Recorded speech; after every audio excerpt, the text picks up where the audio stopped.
வஸ்ஸலாமு அலைக்கும் வரஹ்மத்துல்லாஹி வபரகாத்துஹு. அல்ஹம்துலில்லாஹி வஹதா.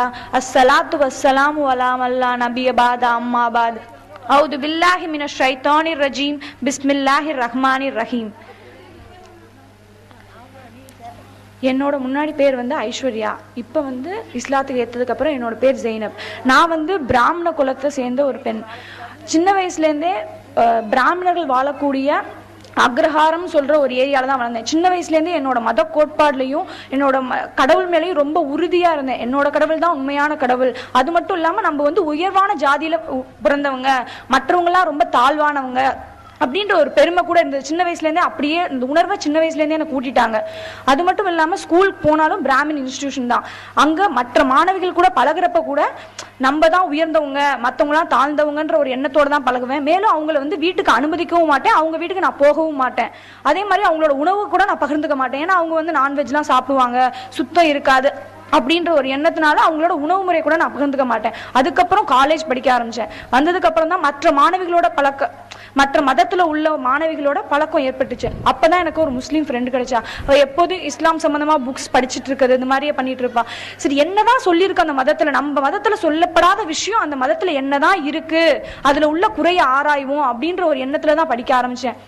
அதுக்கப்புறம் தான் எனக்குள்ளேயே பல கேள்விகள் இருந்துச்சு. நம்ம இதெல்லாம் பண்ணிட்டு இருக்கோமே, சிலையை வணங்குறோமே, இதெல்லாம் சரியா அப்படின்னு எனக்குள்ளேயே பல கேள்விகளை கேட்க ஆரம்பிச்சேன். அப்பதான் உண்மையான மார்க்கம் இஸ்லாம் தான். ஒரு கடவுள் தானே இருக்க முடியும், நம்ம இத்தனை கடவுள்களை வணங்குறோமே, அதுவும் சிலையை வணங்குறோமே, அதோட தேவைகளை அதாலேயே பூர்த்தி செஞ்சுக்க முடியாதப்ப நம்மளோட தேவையை அது எப்படி பூர்த்தி செய்யும் அப்படின்ற ஒரு எண்ணம் ஏற்பட்டது. ஒரு நாட்டுக்கு ஒரு தலைவர் இருக்கப்போ, ஒரு வீட்டுக்கு ஒரு தலைவர் அப்படின்றப்போ நம்மள படைச்ச கடவுள் ஒருத்தராக தானே இருக்க முடியும், ஒவ்வொரு ஜாதிக்குன்னு ஒரு கடவுள் எப்படி இருக்க முடியும் அப்படின்னு யோசிக்க ஆரம்பிச்சேன். அதுக்கப்புறம் தான் இஸ்லாத்தை பத்தின ஒரு ஆர்வம் வந்தது. அதுக்கப்புறம் கொஞ்சம் கொஞ்சமா அவள்கிட்ட தினைக்கும் கேட்பேன், உட்காந்து இஸ்லாம்னா என்ன அப்படின்னு. இன்னும் நிறைய தெரிஞ்சுக்கணும் அப்படின்ற ஆர்வம் வந்ததுனால தான் இங்க தாவா சென்டர்ல இன்ஷா அல்லாஹ் நான் படிச்சுட்டு இருக்கேன், இன்னும் கத்துக்கிட்டு இருக்கேன். அதுக்கப்புறம் பார்த்தோம்னா சகோதரத்துவம்னால இஸ்லாத்துல ரொம்ப பிடிச்ச விஷயம் என்னன்னா சகோதரத்துவம். முன்னால சகோதரத்துவம்னாலே என்னன்னு தெரியாது, ஏன்னா நம்ம தான் உயர்ந்தவங்க அப்படின்ற ஒரு எண்ணம் தான் இருக்கும். ஆனா இங்க ஒரு முக்மீனை பார்த்து சிரிச்சாலே ஒரு சதக்காதான் அப்படின்னு சொல்றது, இதுல எந்த ஒரு மார்க்கமும் இப்படி ஒரு கருத்தை சொன்னதே கிடையாது அப்படின்ற ஒரு எண்ணம் ஏற்பட்டது. அதுக்கப்புறம் பார்த்தோம்னா ஏழைக்கு ஒரு மரியாதை, பணக்காரனுக்கு ஒரு மரியாதை. ஒரு விஐபி வந்துட்டாங்கன்னா கோயில்ல அவங்களுக்கு தான் முன்னுரிமை தருவாங்க. அதே மாதிரி கீழ் ஜாதியா இருந்தா அவங்களுக்கு ஒரு மரியாதை, அடிமட்ட ஜாதியா இருந்தா உள்ளேயே அனுமதிக்க மாட்டாங்க, வெளியில இருந்து பார்த்துட்டு போக வேண்டியதான். ஆனா இஸ்லாத்துல அப்படி இல்லை. ஏழையா இருந்தாலும் பணக்காரனா இருந்தாலும் எல்லாரும் ஒரே மாதிரி நின்று ஒரே சஃப்ல நின்று தொழுகிற விஷயம். ஆனா முன்னாடி நாங்க கோயிலுக்கு ஒரு பிரார்த்தனை பண்ணணும்னா கடவுள்கிட்டே ஒரு லஞ்சம் கொடுத்துதான் எந்த ஒரு பிரார்த்தனையுமே நாங்க செய்ய முடியும். ஒரு 5 ரூபாய் இல்லாம எங்களால கோயிலுக்கு போக முடியாது. ஏன்னா அங்க ஒருத்தவங்க நெய் விளக்கு செய்வாங்க, நம்மளும் ஏதாவது ஒண்ணு செய்யணும், செஞ்சுதான் நம்ம பிரார்த்தனையை பெறணும் அப்படின்ற ஒரு எண்ணம் தான் இருந்தது. ஆனா இங்க அப்படி இல்லை. அல்லாஹ் தஆலா நம்மளோட உள்ளத்தை தான் அறியணும், பணக்காரனா ஏழையா என்னன்றத பக்கத்துல உள்ளத்தை மட்டும்தான். இறையச்சம் எந்த அளவுக்கு அவன் மனசுல இருக்கு அதை மட்டும்தான் அறியணும் அல்லாஹ். அடுத்து மூடப்பழக்க வழக்கம், ஏகப்பட்ட மூடப்பழக்கம் சொல்லிட்டே போலாம். பள்ளி விழுந்தா ஒரு சாஸ்திரம் பார்ப்பாங்க, அது காலத்தை குறை சொல்றது, ராகு காலம், யமகண்டம், அதே மாதிரி ஜோஷியன்னு சொல்லிட்டு ஒரு 4 கட்டம் போட்டு ஒரு பெண்ணோட வாழ்க்கையே சில சமயம் கேள்விக்குறியாக்கிடுறாங்க. அப்படியே மேரேஜ் நடந்ததுனாலும் கணவனை இழந்துட்டா அந்த பொண்ணு எந்த ஒரு ஃபங்க்ஷன்லயும் முன்னாடி நிக்க முடியாது, ஏன்னா அவன் விடோ, அதனால முன்னாடி எந்த ஃபங்க்ஷன்லயும் நிக்க கூடாது அப்படின்ற ஏகப்பட்ட மூடப்பழக்கம். ஆனா இஸ்லாத்துல எந்த ஒரு மூட பழக்க வழக்கங்களுமே சொல்ல முடியாது. அடுத்து சிரம் பண்ணிடுறது, நம்ம படைச்ச கடவுளுக்கு மட்டும்தான் சிரம் பண்ணிக்கணும் சொல்லி இஸ்லாம் சொல்லுது. ஆனா அந்த மதத்துல எடுத்துக்கிட்டோம்னா மத தலைவர்ன்ற பேர்ல அவங்க எப்படி பட்டவங்க என்னன்றதே தெரியாது. வீட்டுக்கு யாராவது ஒரு பெரியவங்க வந்துட்டா போதும், உடனே அவங்கள்ட்ட ஆசீர்வாதம் வாங்கு. யாராவது ஒரு ஃப்ரெண்டு வீட்டுக்கு போயிட்டா போதும், அவங்க பெரியவங்க, அவங்க என்ன ஆசீர்வாதம் வாங்காம கூட வர, என்ன அப்படிப்பட்ட ஒரு பொண்ணு நீ அப்படின்னு தான் சொல்லி திட்டுவாங்க.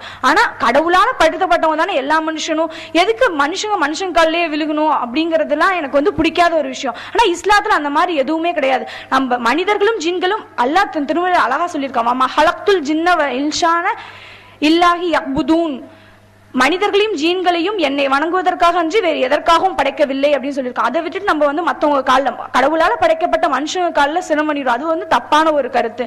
அதுக்கப்புறம் எந்த ஒரு வாழ்க்கையில ஒரு நெறியுமே இல்லாம தான் வாழ்ந்துட்டு இருந்தேன்.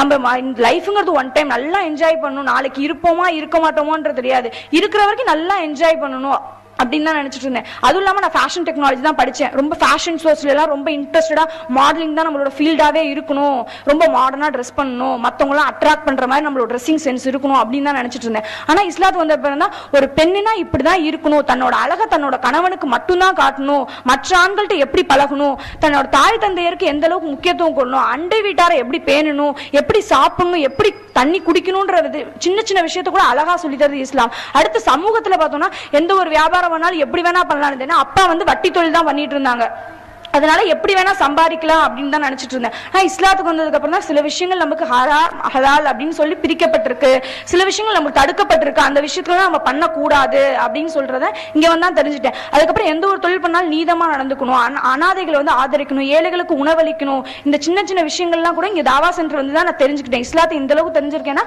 இங்க வந்ததுக்கு அப்புறம் தான் நான் இந்த விஷயங்கள் எல்லாமே தெரிஞ்சுக்கிட்டேன். அடுத்து மறுமையை பத்தின அச்சம். முன்னால எந்த ஒரு தப்பு பண்ணாலுமே யார் நம்மளை பார்க்க போறா, யார் நம்மளை கேட்க போறா, நம்ம பேரண்ட்ஸ் இருந்தா தானே அதை பார்ப்பாங்க, தெரியாம தப்பு பண்ணுவோமே அப்படின்ற ஒரு எண்ணம் இருந்துச்சு. ஆனா இப்ப வந்து ஒரு 2 பேர் சேர்ந்து ஒரு ரகசியத்தை பேசினாலும் 3வது ஆளா அல்லாத